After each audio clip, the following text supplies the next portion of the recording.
Audio Jungle. Rajiv जी, आप पर जो लिटिगेशन लगाए गए, जो आरोप लगाए गए हैं, किस तरह के आरोप? आपको जानकर ताज्जुब होगा, वर्ष 2015 में पुलिस केंद्र रांची के टीके झा के द्वारा मेरे ऊपर बेबुनियाद आरोप लगाया गया था। उनके द्वारा कहा गया था कि मैंने 19 नवंबर 2015 को उनके कार्यालय कक्ष में घुसकर हंगामा किया था, जबकि मेरी ड्यूटी उस वक्त नामकुम पुलिस केंद्र में थी, जहां पर मैं 19 तारीख को वहां प्रतिनियुक्त था, जिसकी कमान की छायाप्रति मैंने दी है। और एसपी महोदय के द्वारा मेरे विरुद्ध कार्रवाई की अनुशंसा उपायुक्त महोदय को की गई थी और सूचनार्थ पत्र मुख्यालय को भेजा गया था। मुख्यालय को कार्रवाई के पत्र नहीं भेजा गया था, लेकिन उनके द्वारा जो ये पत्र निर्गत किया गया उसमें स्पष्ट रूप से देखिए क्या लिखा हुआ है कि वरीय पुलिस अधीक्षक रांची के द्वारा झारखंड की रक्षा वाहिनी मुख्यालय को मुझे सेवा से वंचित करने की अनुशंसा की गई है, जबकि एसपी के द्वारा होमगार्ड मुख्यालय को मुझे सेवा से वंचित करने की अनुशंसा नहीं की गई है, परंतु होमगार्ड मुख्यालय तानाशाही नीति के तहत इस तरह का पत्र निर्गत कर रहा है जो पूरी तरह से फर्जीवाड़ा है। और फर्जीवाड़े के तहत होमगार्ड मुख्यालय के अधिकारी मेरे ऊपर कार्रवाई करना चाहते हैं। मैं चैलेंज करता हूं कि अगर मेरे विरुद्ध एक भी अगर आरोप प्रमाणित हो गया तो जो भी सज़ा होमगार्ड मुख्यालय देगा वो सज़ा मैं भुगतने के लिए तैयार हूं। मेरे ऊपर एक भी आरोप प्रमाणित नहीं है। उसके बाद जानबूझकर मुझे परेशान करने के लिए, मुझे तंग करने के लिए, होमगार्ड जवानों के शोषण और भ्रष्टाचार के खिलाफ आवाज़ उठाने के लिए, बिहार राज्य के तर्ज पर होमगार्ड जवानों को सुविधा देने के लिए जो मैं आंदोलन कर रहा हूँ, उस आंदोलन को दबाने के लिए, मेरे मनोबल को तोड़ने के लिए इस तरह की नीति होमगार्ड मुख्यालय अपना रहा है। अगर होमगार्ड मुख्यालय सोच रहा है इस तरह नीति अपनाने से मैं होमगार्ड जवानों का साथ छोड़ दूंगा तो यह उनकी भूल है। राजीव तिवारी मरना पसंद करेगा लेकिन अपने होमगार्ड जवानों के साथ धोखा देना पसंद नहीं करेगा। राजीव जी, कल से बहुत सारा खलबली मचा हुआ है आपके खेमे में, आखिर इसकी वजह क्या है और आपके साथ क्या घटना घटी है? खलबली मचने का कारण यह है कि होमगार्ड जवानों के द्वारा जो ये आंदोलन किया जा रहा है, तो इससे अधिकारियों में खलबली मचने का सबसे बड़ा कारण यह है कि अगर सरकार के द्वारा होमगार्ड जवानों को ड्यूटी नियमित कर दिया जाता है तो उनको रिश्वत का पैसा मिलना बंद हो जाएगा। जो रिश्वत का पैसा उन्हें मिल कर बड़ा सब मालिक बन बैठे हैं अधिकारी लोग, इसीलिए उनमें खलबली मची हुई है कि वो ड्यूटी नियमित हो जाएगा जवान का तो वो कहीं भी ड्यूटी जाके अपना कर सकता है। खलबली मचने का कारण यह है। दूसरा खलबली मचने का कारण यह है कि जब ड्यूटी निर्मित हो जाएगा तो होमगार्ड की महिलाएं ना घर का काम करेंगी, पोछा लगाएंगी, ना बर्तन धोएंगी, ना तेल मालिश करेंगी, तो खलबली तो मचना ही है। राजीव तिवारी जब भी आंदोलन किया है तो खलबली मचा है। इससे पहले भी होमगार्ड बहाली के खिलाफ हम लोग आंदोलन किए थे, उस समय भी खलबली मचा, तो उस समय बिना कोई जांच, बिना कोई पड़ताल किए हुए मुझे डिसमिस कर दिया गया था। जिसके बाद झारखंड उच्च न्यायालय में मैंने केस किया और केस में मुझे जीत मिली। जीत मिलने पर हाईकोर्ट ने स्पष्ट रूप से अपने निर्देश में कहा कि मेरे विरुद्ध जो भी सेवा मुक्ति संबंधित आदेश है उस सारे आदेश को रद्द किया जाए। मुख्यालय ने उस आदेश को बिना रद्द किए मुझसे स्पष्टीकरण की मांग की। तो जब जब कोर्ट का आदेश था रद्द करने का तो उस आदेश को रद्द नहीं किया गया और बिना रद्द किए मुझसे स्पष्टीकरण की मांग की गई। उसके बाद मैंने सारा प्रमाण, सारा कमान सब कुछ दिया कि मेरे ऊपर जो भी आरोप लगाया गया था वो पूरी तरह से मनगढ़ंत बेबुनियाद था। फिर कल कि मुख्यालय के द्वारा फिर से मेरे ऊपर भी नोटिस जारी कर दिया गया और कहा गया कि प्रचारी पर ने जो आरोप लगाया वही आरोप आपके विरुद्ध प्रमाण्य है। तो मैंने उनसे कहा था कि प्रचारी पर ने मेरे जो भी आरोप लगाया है उन आरोपों संबंधी मुझे साक्ष्य उपलब्ध कराया जाए। अगर एसपी के द्वारा मेरे जांच किया गया तो मुझे जांच प्रतिवेदन उपलब्ध कराया जाए। ना तो मुझे जांच प्रतिवेदन उपलब्ध कराया गया और ना ही मुझे साक्ष्य उपलब्ध कराया गया। बिल्कुल तानाशाही की तरह होमगार्ड मुख्यालय के अधिकारी व्यवहार कर रहे हैं। वो चाहते हैं कि जो शोषण और भ्रष्टाचार के खिलाफ आवाज़ उठाए उनकी आवाज़ को डिसमिस करके सेवामुक्त कर बंद कर दिया जाए, जिससे और भी होमगार्ड जवानों का मनोबल गिरे। परंतु इस बार जिस तरह से होमगार्ड जवानों का साथ और सहयोग मिला है तो हम लोग का मनोबल काफ़ी ऊंचा हुआ है। होमगार्ड मुख्यालय के लोग मेरे ऊपर केस करने की धमकी दे रहे हैं, तो उस केस से राजीव तिवारी नहीं डरता है। जितना केस करना है करो, जीत हमेशा सत्य की होती है और संघर्ष करने वालों को परेशान किया जा सकता है लेकिन पराजित नहीं। हम लोग संघर्ष करने के लिए तैयार हैं। परंतु मैं माननीय डीजी महोदय से भी यह विनती करता हूँ कि आपकी गिनती एक ईमानदार अधिकारी में होती है, परंतु आप भी अगर भ्रष्ट अधिकारियों के बहकावे में आ रहे हैं तो उससे हम लोग काफ़ी दुखी हैं। आपको हम सभी की बातें सुननी चाहिए, तभी आपको पता चलेगा कौन झूठा है कौन सच्चा है। आपके अधीन जो कार्य करने वाले अधिकारी हैं वे लोग भ्रष्टाचार में लिप्त हैं। मैंने कई बार पत्राचार किया है, प्रमाण भी दिया है, परंतु अधिकारियों पर जब कार्रवाई की बात आती है तो उन पर केवल जांच पर जांच, सालों साल जांच चलता है। और वहीं जब होमगार्ड का जवान कोई अपने शोषण प्रताड़ना के खिलाफ आवाज़ उठाता है तो उस जवान को बिना कोई जांच पड़ताल किए उसके ऊपर कार्रवाई कर दी जाती है। इस तरह का कार्य होमगार्ड मुख्यालय के तानाशाही नीति को दर्शाता है। और मैं स्पष्ट करना चाहता हूँ कि मैं बहुत प्रताड़ित हो गया, बहुत शोषित हो गया। अब अगर सरकार चाहता है, मुख्यालय चाहती है कि वो बलिदान लेना, तो निश्चित रूप से राजू तिवारी बलिदान देने के लिए तैयार है अपने होमगार्ड साथियों की ओर से। और आज 7 बजे हमारी बैठक होगी सभी होमगार्ड साथियों के साथ। और जिस प्रकार की तानाशाही नीति वो चल रहे हैं, तो निश्चित रूप से मैं उनकी प्रताड़ना से तंग आकर होमगार्ड मुख्यालय पर अपने प्राणों की आहुति दूंगा। और इसके लिए पूर्ण रूप से जिम्मेवार होमगार्ड मुख्यालय के अधिकारी होंगे। प्रदेश महासचिव आपके राजीव तिवारी जी थे, जिनको आपने सुना। अब हम बातें करेंगे प्रदेश अध्यक्ष रवि मुखर्जी से कि रवि मुखर्जी के साथ क्या हुआ और रवि मुखर्जी की आगे की मंशा क्या है और आगे की रणनीति क्या है। रवि जी बताएं, आपके साथ क्या हुआ और किस तरह से अभी चल रहा है। ये घटना है 2015 की। 2015 में कुछ भ्रष्ट पदाधिकारियों के द्वारा मेरे ऊपर में एक फर्जी केस कराया गया। षड्यंत्र के तहत संध्या 6 बजे मुझे बुलाया गया अपने कार्यालय पर और सारे पदाधिकारी शराब के नशे में थे। मैंने उन सारे पदाधिकारियों की एक स्टिंग ऑपरेशन किया और स्टिंग ऑपरेशन करने के बाद मैंने उस स्टिंग को पूर्व डीजी महोदया जो थी आशा सिन्हा जी, उनको मैंने दिया। गवर्नमेंट में भी मैंने दिया। देने के बाद मैंने सोचा कि इसकी जांच होगी, परंतु जांच क्या होगी, जो लोग शराब के नशे में थे, जिन लोगों का मैंने स्टिंग किया, वही पदाधिकारी लोग धनबाद के थाने में एक फर्जी केस दर्ज करते हैं। दर्ज करने के बाद अपने ही कार्यालय के कुछ गिररक्षकों को दबाव दे करके उन लोगों से गवाही करवाते हैं और उसी के आधार पर 3 बार मुझे कार्रवाई की गई।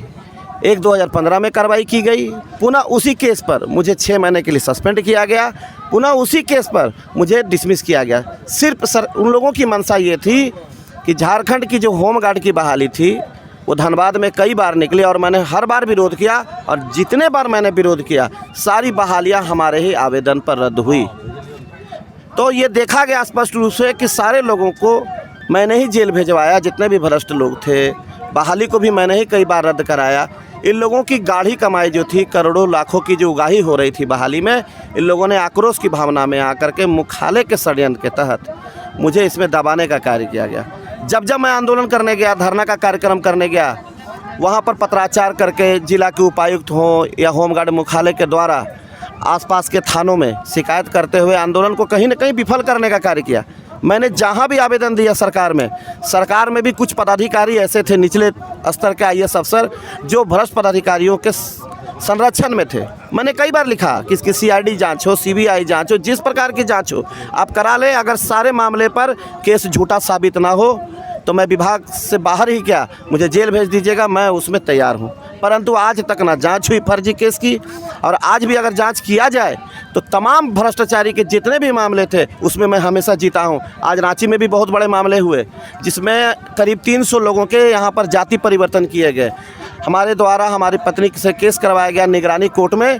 जैसे ही मैंने निगरानी अदालत में केस किया कि पदाधिकारियों के द्वारा जाति परिवर्तन कराकर रांची ज़िले में बहाल कराया गया, तो पदाधिकारियों के द्वारा उसी जवानों से रांची के कोतवाली और SC/ST थाना में मेरे ऊपर में FIR कराए गए, हमारे साथ में राजू तिवारी के ऊपर में, कि दिन के 12 बजे हम लोग दोनों पदाधिकारी फरारी लाल चौक पर गए और मार करके किसी जवान को हम लोग वहाँ से फरार हो गए। दिन के 11 बजे फरारी लाल चौक पर हम लोग किसी को मार के चले जाते हैं और पुलिस पकड़ती नहीं है, पब्लिक देखती नहीं है। फर्जी केस करवाया गया सिर्फ इसलिए कि हम लोग आंदोलन नहीं कर पाए।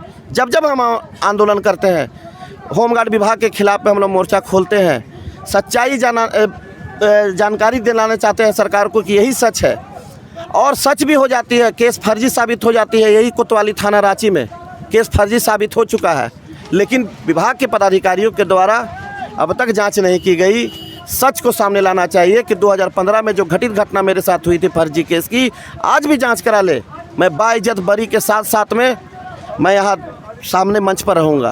मैं चाहता हूँ कि होमगार्ड के DG महोदय स्वयं जांच करें और तमाम गवाहों को बुलाया जाए जो लोगों ने केस किए, और उस वीडियो को मंगाया जाए जो वीडियो होमगार्ड मुख्यालय और गवर्नमेंट में दबा दिए गए, जिसमें तमाम पदाधिकारी शराब के नशे में, शराब की बोतलें, कम से कम सैकड़ों बोतलें उस होमगार्ड कार्यालय में रखी हुई थी। सच सामने हो जाएगा। फर्जी केस का जो मामला था वो भी उजागर हो जाएगा। दूध का दूध और पानी का पानी हो जाएगा। और ये सिर्फ इसलिए करते हैं जब हम लोग आंदोलन करते हैं गिरक्षकों के प्रति, गिरक्षकों की आवाज़ बनते हैं, ये पदाधिकारी सोचते हैं कि इनकी आवाज़ जो है जनता तक ना जाए, विधानसभा तक ना जाए, इसीलिए ऐसी एक मंशा तैयार की जाती है कि फर्जी केस करके इनको मेंटली डिस्टर्ब कर दो। एक कार्यक्रम अगर ये करते हैं तो इस तरह का एक टॉर्चरिंग कर दो, ये बराबर का रवैया रहा है। मैं चाहता हूँ होमगार्ड डीजी महोदय से कि आप ऐसे भी ईमानदार पदाधिकारियों में आपकी गिनती आती, एक बार आप धनबाद का मामला हो, रांची कोतवाली थाना का मामला हो, डोरंडा थाना का मामला हो, अब तीनों मामले पर स्वयं जांच कर लीजिए। जो भी आपके पदाधिकारी आपके ईमानदार हैं, मैं सामने समक्ष खड़ा रहूँगा, सारे केस फर्जी साबित करके मैं दिखाऊंगा। अगर मैं गलत हुआ तो मैं जेल जाने के लिए तैयार हूँ, जितने सालों तक मुझे रखने के लिए तैयार करे सरकार, हम पीछे नहीं हटेंगे। रवि जी, जब आपने स्टिंग किया, स्टिंग करने के बाद जब आप पर आरोप लगाया गया तो किस तरह का आरोप कई प्रकार के लगाए गए। पहले तो ये लोग फर्जी पत्र गिरा करके स्वयं ही पदाधिकारियों सरकार में गिराते हैं। रघुवर सरकार में एक पत्राचार किया गया और ये कहा गया कि रवि मुखर्जी एवं उनके सहयोगियों के द्वारा काला धन जमा करके माननीय मुख्यमंत्री जो वर्तमान के हैं हेमंत सोरेन जी, उसको हम लोग फंडिंग करते हैं चुनाव के लिए। पहला आरोप लगा करके पहले वहाँ टॉर्चर किया गया, हम लोगों को ये जिला से वो जिला दौड़ाया गया। दूसरी घटना किया गया कि इन लोगों के द्वारा बार बार मुख्यालय हम लोगों को बुलाया गया, मुख्यालय से धनबाद हम लोग का अप डाउन करते रह गए। उसके बाद कभी SC/ST थाना बुलाया जा रहा, कभी कोतवाली थाना बुलाया जा रहा। जब कोतवाली से हम लोग पार करके आ रहे हैं तो कभी हम लोगों को धुरु आपके हरमू में कोई थाना है, उस थाने में, कभी अरगोड़ा थाना में बुलाया जा रहा। मतलब इस तरह का मेंटली डिस्टर्ब किया गया है जिसकी कोई सीमा नहीं है। रात के 12 बजे थानों से फ़ोन कि आइए, जब उस थाने को हम कंप्लीट करके आते हैं तो धनबाद थाना में, जबकि घटना दोनों ओर से होती है, पदाधिकारियों से भी लड़ाई होती है, हम लोगों की भी अगर मान लिया जाए कि मनमुटा होता है, केस दोनों ओर से होता है अगर, तो सिर्फ एक ही पक्ष को पर कार्रवाई कर दी जाती है, दूसरा पक्ष आज भी रोजगार पर है। वो पदाधिकारी आज कोई कंपनी कमांडर के रूप में है, कोई वॉलंटियर के रूप में आज भी कार्यरत है। उन लोगों पर भी गलत आरोप लगे हुए हैं और सच भी साबित हुआ है। उन लोगों पर SC/ST का मामला भी सत्य साबित हो गया है, लेकिन वो लोग आज रोजगार में हैं और आज हम लोग बेकसूर हैं। हम लोग गिरक्षकों का हम लोग सहयोग कर रहे हैं तो हम लोग दोषी हो गए। तो आपको क्या लगता है, आप दोनों से कंबाइंड क्वेश्चन है कि क्या लगता है कि क्या द्वेष की भावना कर रही है क्या आपके साथ? बिल्कुल द्वेष की भावना कर रही है। इसलिए मैंने आपको पूर्व में ही बताया, इस बार जिस तरह का आंदोलन होमगार्ड साथियों ने खड़ा किया है मिलकर, तो उनको आभास हो चुका है कि होमगार्ड के जवान अपने अधिकारों को लिए जाग चुके हैं। आप लोग भी सभी जवानों से बयान ले रहे होंगे तो आपको भी समझ में आ रहा होगा कि किस तरह से होमगार्ड जवानों को प्रताड़ित और शोषित होमगार्ड के अधिकारी करते हैं। ड्यूटी लेने के लिए उनसे रिश्वत तक लिया जाता है और उनको ऐसा आभास हो गया है कि सरकार होमगार्ड जवानों की ड्यूटी नियमित करनी जा रही है। तो अगर होमगार्ड के जवान नियमित हो जाएंगे तो उन्हें रिश्वत और माल पानी कौन देगा? तो उनका हालत ख़राब हो गया है, क्योंकि उनका तो खर्चा पानी चलता है हम ही लोग से रिश्वत लेकर। तो इसीलिए वो लोग परेशान हैं, तो परेशान होते रहे वो, और निश्चित रूप से उनको परेशानी अब जीवन भर होगी, क्योंकि होमगार्ड जवानों की जब तक ड्यूटी नियमित नहीं होगी किसी भी कीमत पर धरना समाप्त नहीं होगा, किसी कीमत पे नहीं। होमगार्ड एकता, होमगार्ड एकता, होमगार्ड एकता, हमारी जायज मांग देनी होगी, हमारी जायज मांग देनी होगी।